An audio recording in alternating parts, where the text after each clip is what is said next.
आ गई। वह अंदर गई और एक युवा बालक मिला, जिसने पूछा, आप कहाँ से आई हैं और आप यहाँ क्या कर रही हैं?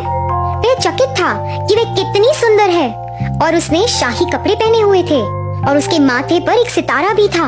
मैं राजकुमारी हूँ और अपने 12 भाइयों की तलाश में हूँ। बेंजामिन ने देखा कि यह उसकी बहन थी और उन्होंने एक दूसरे को गले लगाया। प्रिय बहन, मुझे तुम्हें चेतावनी देनी चाहिए कि हमें लड़कियां पसंद नहीं हैं और हर दिखने वाली लड़की को हम खत्म कर देना चाहते हैं। हाँ मेरे प्यारे भाई, मैं खुशी से मर जाऊंगी अगर इससे आप सभी वापस आ सकते हैं तो। नहीं नहीं, तुम ऐसा नहीं बोल सकती। यहाँ बैठो, जब तक बाकी सब नहीं आते मैं सब ठीक कर दूंगा। उस रात भाई शिकार से लौट आए और बेंजामिन ने उन्हें बताया कि उनकी बहन घर में है और उन्हें उसे नुकसान नहीं पहुंचाना है। उन्होंने उस पर पहले तो विश्वास नहीं किया, लेकिन जब उन्होंने उसे देखा तो वे खुशी से भर गए। वह अब अपने भाइयों के साथ जंगल में रहती थी और घर के कामों में मदद करती थी।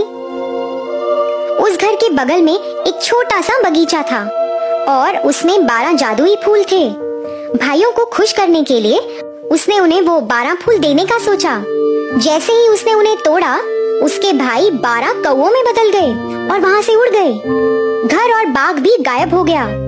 अब वे बेचारी लड़की घने जंगल में अकेली थी। इधर उधर देखने पर उसने देखा कि एक बूढ़ी औरत उसके पास खड़ी है। मेरे बच्चे, तुमने ये क्या किया? तुमने 12 सफेद फूलों को क्यों तोड़ा? वो तुम्हारे भाई थे और अब वे हमेशा के लिए कौवों में तब्दील हो गए हैं। क्या उन्हें वापस पाने का कोई तरीका नहीं है? नहीं, बस एक ही रास्ता है और ये इतना मुश्किल है कि तुम उसे कभी नहीं कर पाओगी। तुम्हें पूरे 7 साल तक चुप रहना होगा, ना बोलना होगा, ना हंसना।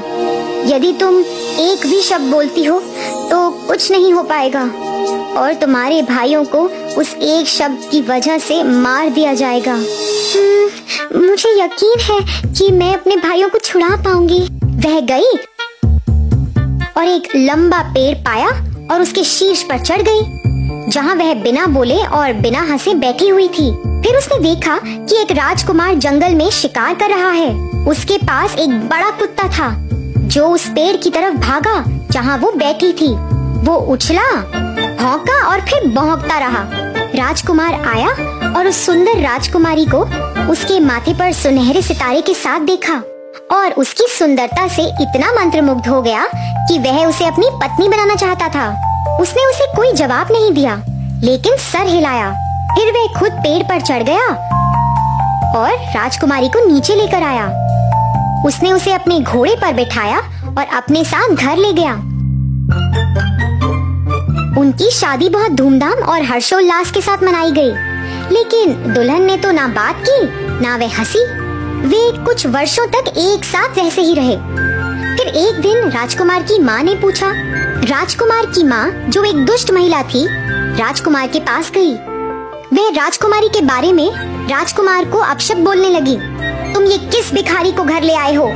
कौन जानता है कि वह चुपचाप क्यों है? कुछ खतरनाक हो सकता है।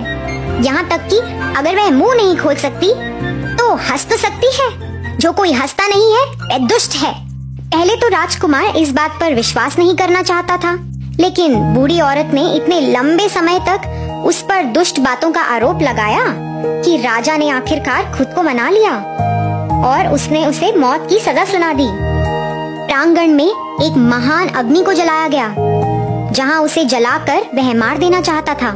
राजा अपनी खिड़की पर था और रोती हुई आंखों से उसे देख रहा था, क्योंकि वह अभी भी उससे प्यार करता था। आग उसके कपड़ों तक पहुंच चुकी थी। फिर 7 साल का आखिरी क्षण बीत गया। हवा में एक कर्कश ध्वनि सुनाई दी और 12 कौवे एक साथ उतरे। जब उन्होंने पृथ्वी को छुआ, यह उसके 12 भाई थे। उन्होंने आग को बुझाया और अपनी बहन को गले लगाया। अब जब वह अपना मुंह खोल सकती थी और बोल सकती थी, उसने राजा को बताया कि वह क्यों चुप रही और कभी नहीं हंसी। राजा ये सुनकर खुश हो गया कि वह निर्दोष है और वह सभी खुशी में एक साथ रहे।